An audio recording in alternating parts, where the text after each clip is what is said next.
Hello，大家好，我是 Honda，欢迎来到我的频道。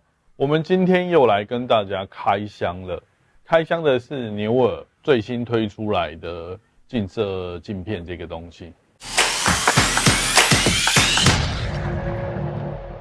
我其实之前有在用，我之前用的是别家的。那我在用那个的时候呢，其实我一直在想，这产品也不是很难。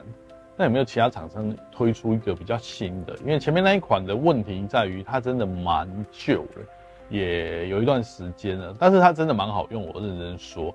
尤其是我们在拍微距的时候，拍虫、拍那一些微距物品的时候，你要放大到1:1，甚至要更大，那你真的需要这种近摄镜片来用。那近摄镜片的原理其实也很简单，它其实就是透过这样的一个近摄镜片装在镜头前面。因为它本身有分不同的尺寸卡孔，你们看到这边有个卡榫，然后我们把这个近摄镜片锁上去之后呢，扣上去，它就会放大倍率。那它放大倍率会比你原本1:1还要再大一点。那你会说，老师这样子到底有什么好处？有 no？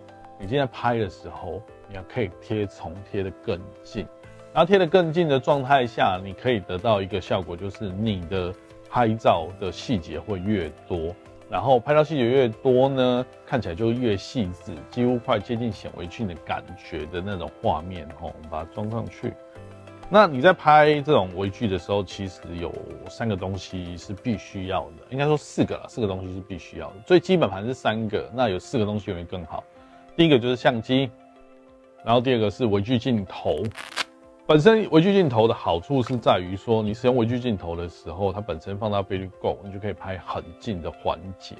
然后相机是必不可少，没有相机你要拍其实有一点难度。你不要跟我讲说你在用手机拍这种微距的东西，手机跟相机还是有差别，成像的差异、锐利度的扎实，然后画质上面的好看，其实都或多或少有点差异。然后最后一个呢，就是闪光灯这个东西。这个闪光灯就是我之前跟大家介绍过的牛耳的 Z2 的这款闪光灯。为什么会这样选呢？我们直接开机来看一下。打开之后呢，你会发觉一件事情，就是这款闪光灯的好处是，你可以对焦辅助。什么叫对焦辅助？我们在拍虫的时候，有时候都是光圈会缩到很小一个，然后缩到很小的时候，你有一个辅助对焦灯在前面拍的时候，其实会差蛮多的。你可以把重体、把微距、把缩小的东西拍得够亮。第4样东西就是我们刚刚在讲的近摄镜片。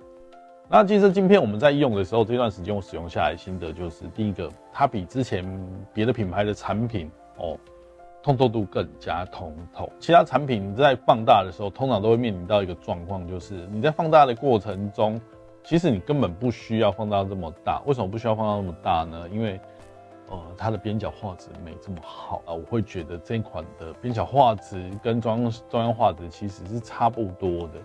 那我拿去拍虫的时候，我们只要贴近，然后其实效果上面就会很好，然后配合闪光灯去补光哦。大家都看到我刚刚拍摄的作品了，那你会发觉有用跟没用的差别，然后还有它的通透度的差异。我们先来说说看这个近摄镜片的优缺点好了。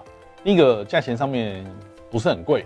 2000多块就可以让你有超过1:1放大倍率的画面，它的中央画质跟边角画质都算蛮好的，而且进光量非常大，通透度也很强烈，这是我使用下来的心得。缺点就是说，你要装这种近摄镜片啊，其实对刚开始拍一些微距的人来讲，不是一个很好的选择。在拍微距的人，我们用全幅拍，景深会非常的浅，就算我们今天光圈缩到16或是更低。